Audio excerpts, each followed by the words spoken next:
Hello and welcome back to another episode of AdvoChats. You're joined by me today, Akhila Randeniya, and I'm here with Mr. Nayana Mawilmada, who was a forefront in the debate that we had a couple of years ago when it came to the LRT and infrastructure development, when it came to transportation. So, Nayana, thank you so much for taking time out of your busy day to come join us today. Thank you. Thank you. So, just to give everyone a bit of clarity as to why we're doing this, is first and foremost, I think. The elephant in the room is the revival of the LRT project and the discourse around it that has taken place in the recent couple of days with regard to whether it's feasible, whether it's exactly an endeavor that Sri Lanka needs at the moment. Is it the best case scenario? And just you know just other than that, anecdotal experience as well. Congestion in Colombo is getting pretty unbearable, in my opinion. And as someone who does take public transport and who also like I do also take private transport as well, it sometimes begs the question, what can we do more to make public transport more attractive for people, and if I'm not mistaken, the numbers say that I think per household in Sri Lanka it's three vehicles on an average to a household. Mhm. And things like that do add up. And when you look at the market system and the market forces, sometimes it does make sense to have public transit to be of importance, especially at this juncture when we're taking reform seriously, or at least attempting to take reform seriously. So Nana, how about you get us started with what the basics are when it comes to reformation of transit? Yeah. So obviously, dealing with congestion is fundamental for the growth of any city, right? And it's kind of obvious in a way that the amount of time people spend commuting has to get reduced. The consumption of fossil fuels and all that other kind of stuff also has to get reduced. And around the world, the most efficient cities are ones that are really based on public transport. There's no question, and that's been the case for the last century, right? Um, Sri Lanka, right around independence, and even a couple of decades after that, um, was maybe one of the best in South Asia in terms of public transport. We had trams Right. down Gaul Road. We had a very good bus system, and then somehow we have gone in reverse, and we have gone all full hog into private transport. And we're at this point where somebody who's young gets a job. First, they want to get a cell phone. Next, they want to get a car, and housing comes somewhere, fifth, sixth, Right. seventh, or eighth, right? And I think the real issue is, how do you set up a city to be able to kind of grow and deal with large volumes of people and do that efficiently? Again, if you just take Colombo, again, I don't know where you live, but a lot of people live in the outskirts of Colombo, commute into the city, right? On Yeah. average, commutes maybe 1 hour, 1 hour 15, perhaps 1.5 hours Yeah. each way, depending on where you live. And what people don't think about is that really adds up, right? It's 1.5 coming, 1.5 going. That's 3 hours a day, uh, 15 hours a week, and then you add it up over your lifetime. You've really spent a couple of years just kind of going back and forth, which is a bit ludicrous. And there's a kind of a social impact of that, which we don't think about. How fatigued children are, how much time Right. parents get to spend with their children. So there's a kind of social element which often gets neglected.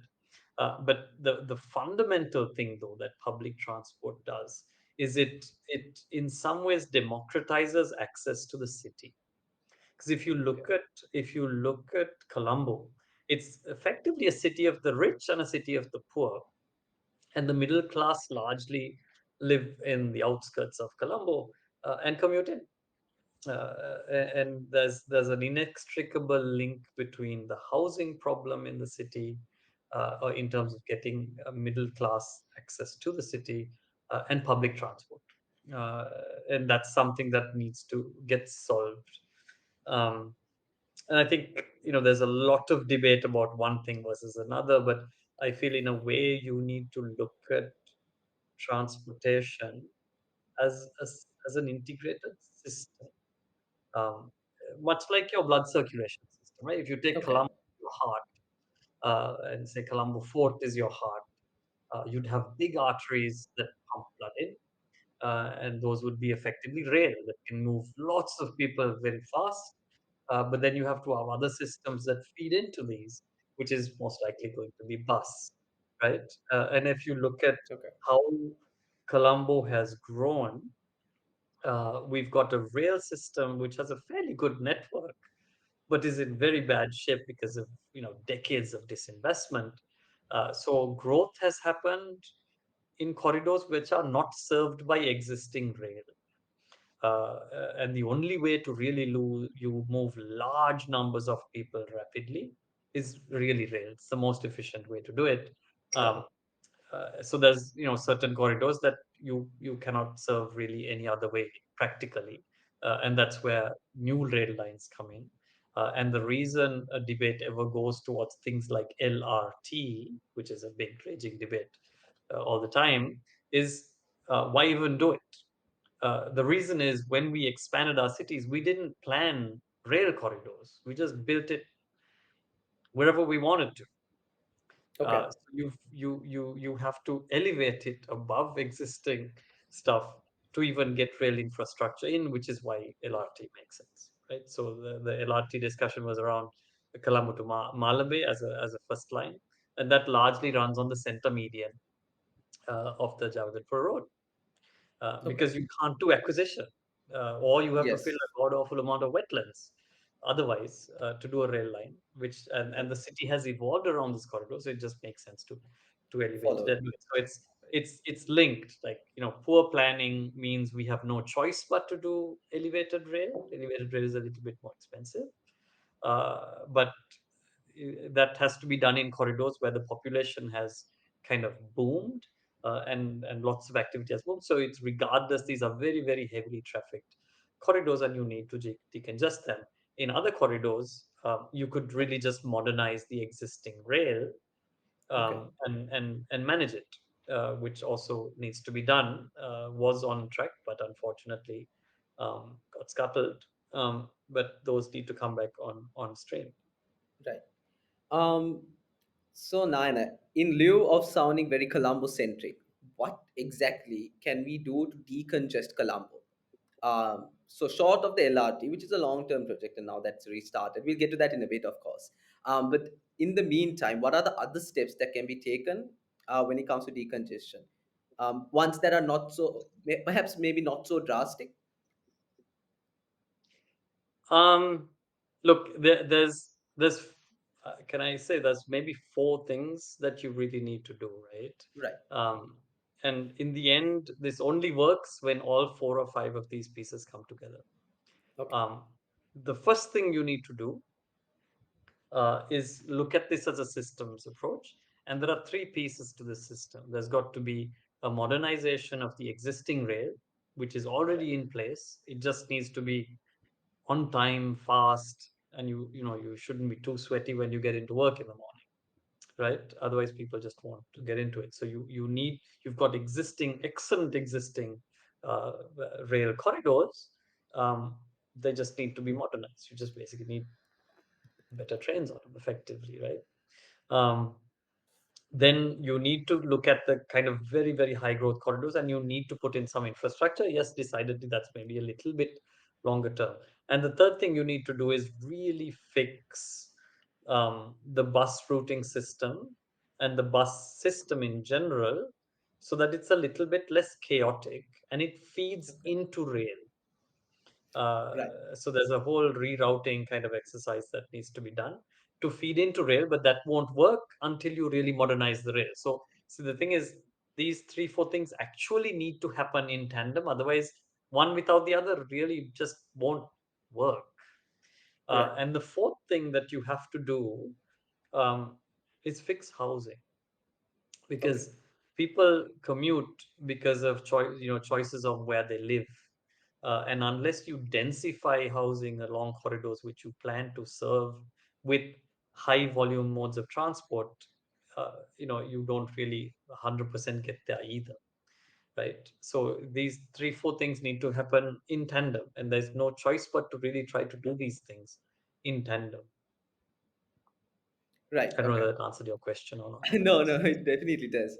Um, so when we look at housing, like you said, um, so I guess when you do decongest cities that are urbanized, like Colombo or like the center of economic activity, I guess there's also an increase in the market and the market access to housing when you move out of Colombo and make it more easier to access Colombo from the outskirts, right? If I'm not mistaken. Exactly, exactly. I mean, right now most people can't afford housing in the city, right? I mean, that's a Right. fact.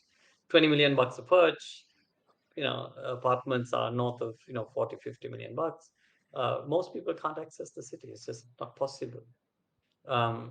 So then you need to be able to give them options which are still within reasonable distance, not in terms of kilometers, in terms of time, right? Okay.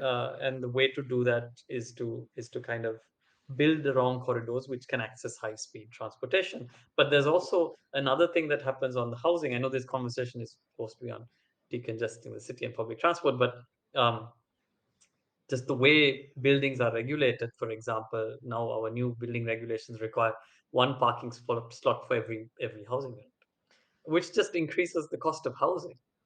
And the only Right. reason we need it is because we're addicted to private transport instead of public. So Yes. if you for example live in a fairly dense tower, or even doesn't have to be super dense, even a medium density kind of housing development which is walking distance from a train station, people are just going to take the train if the train is good, and you Right. don't really need a car. And so there's a whole trickle effect that comes through that on the house. Okay, so Nana, shall we talk about the bus system currently and what are the flaws that we can look at? Because I think a lot of the criticism that I've seen is barring the routes and the chaos there when it comes to that, and perhaps the lack of buses on the street, is the quality of the buses in itself. I've seen a lot of comparison to the quality of buses um, to be relayed to lorries, which have metal sheets attached to them. And is that something that is feasible to look forward to when it comes to reformation?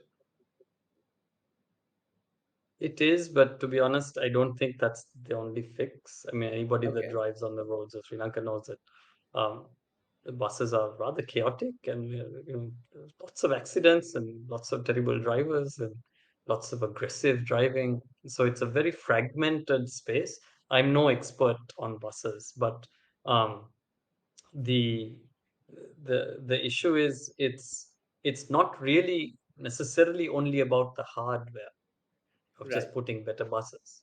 It's about making sure that the scheduling is regular. It's about making sure that there is competition in that space in a kind of proper way. It's making sure that the routes are right.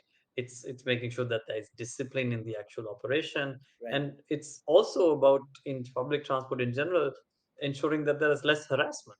Right? I mean, there's really Definitely. appalling statistics that 80-90% of women that travel in buses in public transport face some form of harassment, which is despicable, really.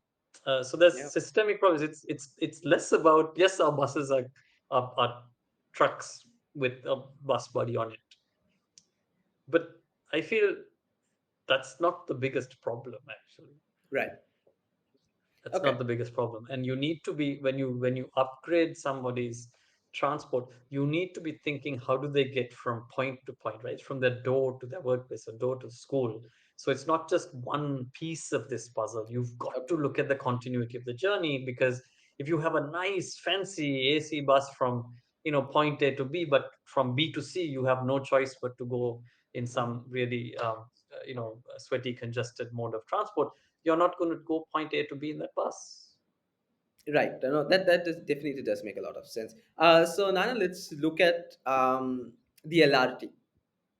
So, could you, for those of us that are uninitiated, take us through the process of the LRT previously, as to what it was and how it is going to affect us, and in what way it would have really helped Colombo?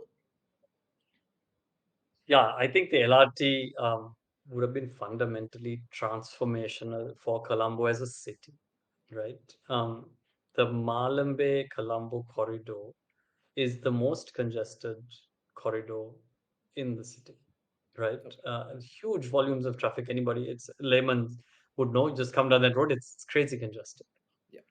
Um, and travel time. I'm not sure. I can't remember exactly what it was, but from Malambe to Colombo, which would have taken over an hour, hour 15, would have gone down to like 20 something minutes. I don't remember Okay. what the final number was.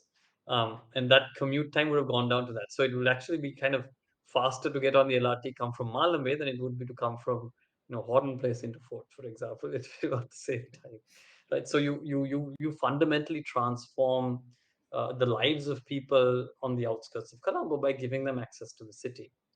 You also fundamentally transform value in the real estate on the on those corridors as well, and allow for a certain kind of densification that can happen, which will reduce pressure on the core of the city.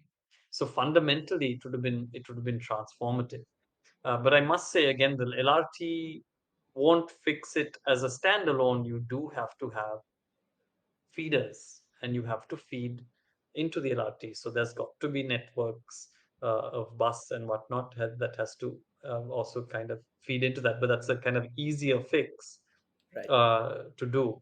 So the LRT was um, the so we had a big debate on monorail versus LRT back in the day, and the reason to shift from monorail to LRT is that the LRT is a much more globally prevalent um, infrastructure Okay. technology. So in a future state, when we want to expand a network, replace rolling stock, replace things, there's a whole global slew of vendors which will allow Sri Lanka to get much better competitive pricing. Right. Okay. That's one of the main reasons that you wouldn't be locked in really to one country for eternity. Right. And the whole network. I mean, the idea was to eventually get to a network, not immediately, but over time. Yes. And that network would be possible by going to an LRT much more easily and much more competitively for Sri Lanka. The other piece of it was how do you fund it? There was kind of a raging debate on, how you should do it, and in the end, the government settled on getting this funded through JICA, Hmm. through a concessional loan, which was, actually quite good terms, 40 years, 10 years grace, 0.1% interest. It's practically free money. So it was again very, very deeply concessional terms. But of Okay. course, the primary contractor would have been locked into Japan for, I can't remember, I think like 40% of the contract value would have to go to a Japanese company, which Japanese company. effectively Right. means your initial train supply will most likely be a Japanese company, Japanese. Right. right? And again, there's multiples of them that would ensure that there is some level of competitiveness. So I think that would have been an extremely transformative project for the city, because um, it would have taken us in a very, very different direction. But again, I have to reiterate, it's not the LRT alone. There Right. were three things at that time that were being considered, right? One was the light rail. The light rail was to link Fort with Malambe through Japura, uh, and that is because that is a major corridor of urban expansion with no rail at whatsoever, and the only way to serve it is through this. And the other most really important piece was the railway electrification and modernization project, which was funded by Right. ADB, which was to modernize uh, the Panadura to Colombo, the Kalani Valley line to Colombo, and the Vayangura to Colombo segments, right? And then eventually the Nigambo down to Colombo as well. So Okay. then you have like 5 axes of modern, fast rail that come in, every 2, 3 minutes, trains coming in, clean, air conditioned, whatever trains that come into the city that can move, 30, 40,000 people. The LRT, if I remember right, was 30 people per direction per hour, 30,000, which is which 30,000. is Right. very, very large volume, which Yeah. gears us up really well for the future. So, and then of course then the third piece that was happening, that the MCC was supposed to do actually, was modernize the bus fleet. What you were talking Yeah. about. Yeah. completely modernize the bus fleet and get that linked in. And then there was also a project at the time funded by Koika, I believe, um, to synchronize the traffic lights within the entire city, so the Yes, and whole I think thing the would run MCC as one. also had that advisory opinion as well, where they asked us to, and they were willing to fund it, if I'm not mistaken. Just advising and capacity building of making sure that there's more modernized traffic lighting system, because that's also another issue I think we Exactly, face in a lot of Colombo, exactly.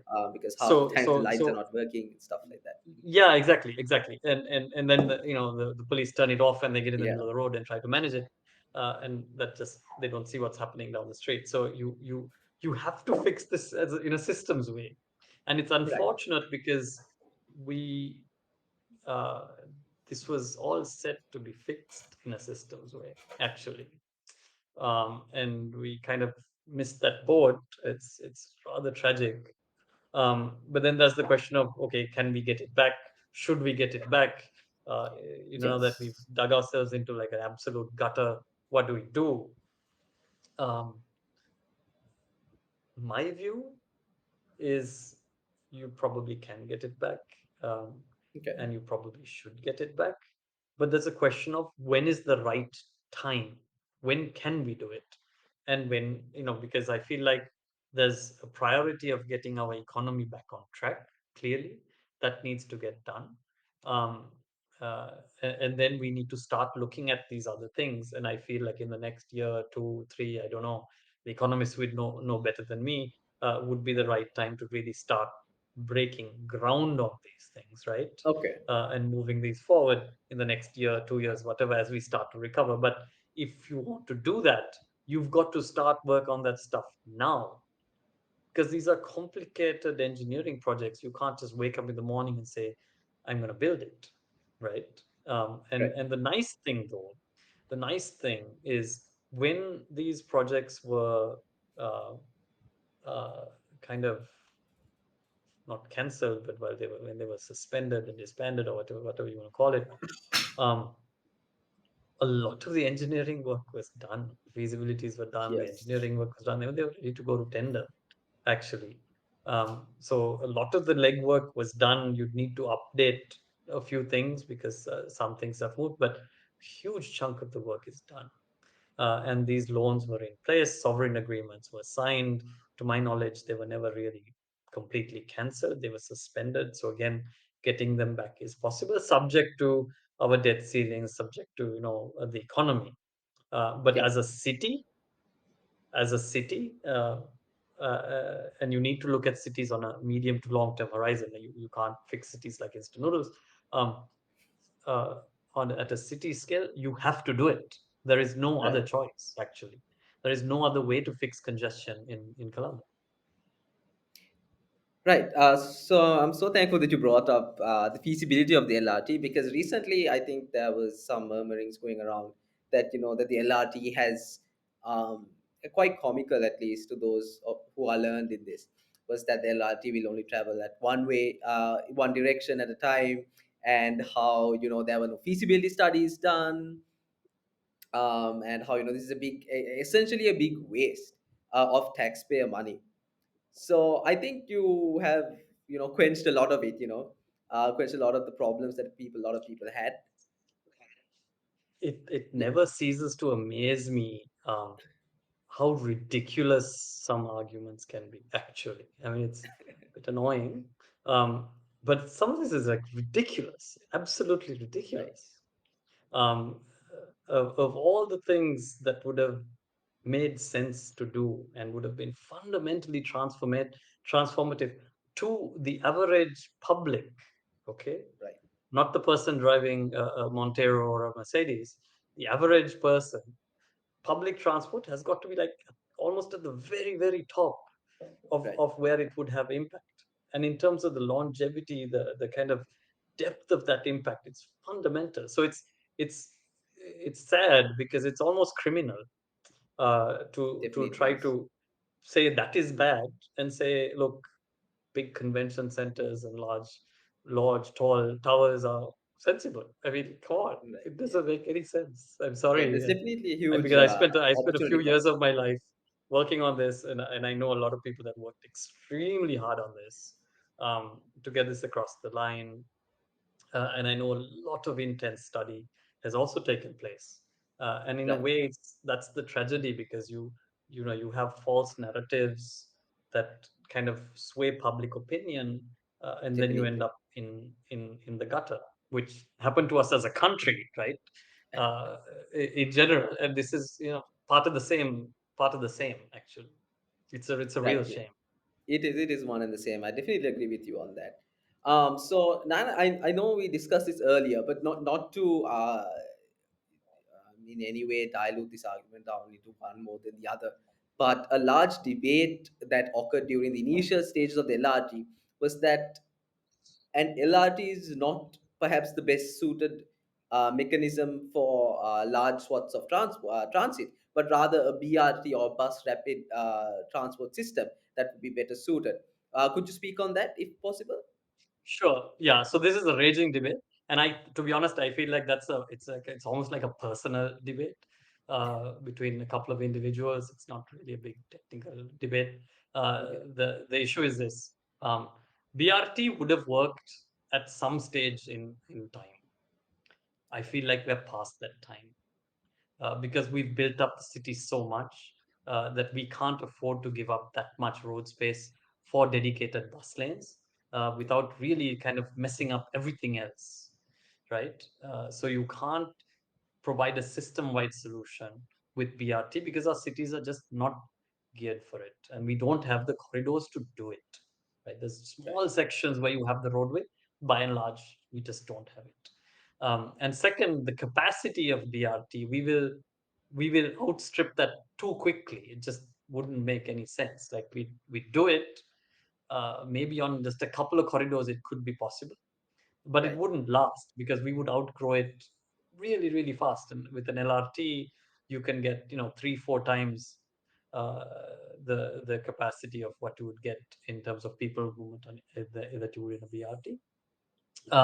And with the other rail, you get even more, like the heavy rail. Right. It would Yes. be even more. So I think the time for BRT has kind of passed. If we did it 15-20 years ago, yeah, maybe Okay. I'd say, yeah, that's possible. But I feel like we've passed it. Right. It's Right. no We've point reached the wasting point the of no time. return. Right. Right. I Yeah, I understand think that. it's a waste of time, to be honest. I mean, there may be one or two corridors somewhere where you have gobs of road space where it makes sense. But Right. by and large, again, that's my personal view. I don't think technically it makes sense. We had a raging debate on this. Yeah, Um, that's why I wanted to bring it up. But and also, I think yeah, what a lot of people forget in the BRT conversation is that acquisition of land that simply does not exist.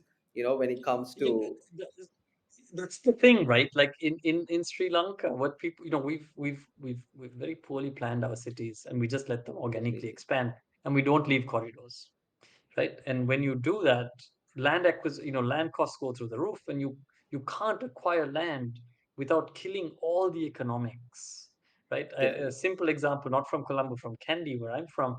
There's this road going from Kandy to Katugastota through this area called Mahayao, and they were trying to add one lane to this road. The cost of the acquisition was like a lot more than the actual cost of the road. I mean, it's right, the cost of the acquisition is a killer, and the politics of acquisition is also a killer. definitely So it's yes, and it's that's it's something we just forget about. at this stage of our city's evolution, it's a non-starter, in my view.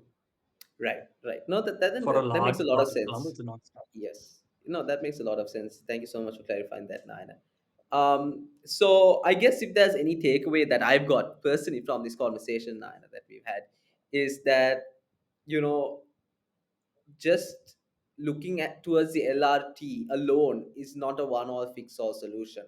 The LRT is merely one piece of the puzzle, and at Yes. the end stage of that, we still need to push for more reformations in the transportation sector, especially in public transit, right? Because, like you said, like it doesn't make sense if a point A to B. Let's say you get off somewhere in the middle of the a completed LRT, the proposed JICA blue line.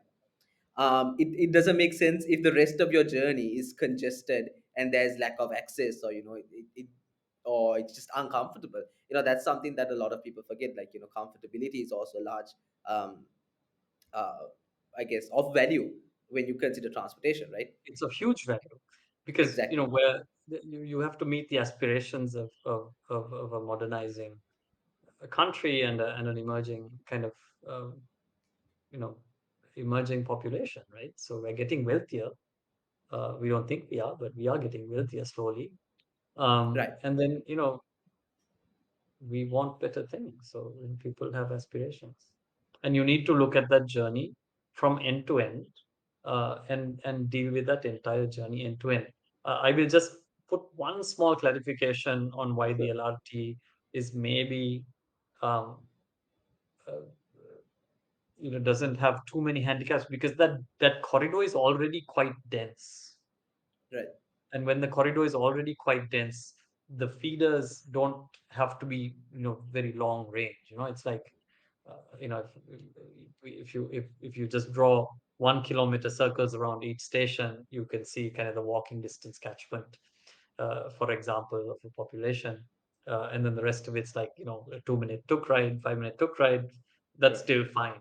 But when you Right. look at the overall system, you need to really map the whole thing and see how do populations move from these disparate areas into the main corridors, into the heart. And that's, of course, a much bigger science.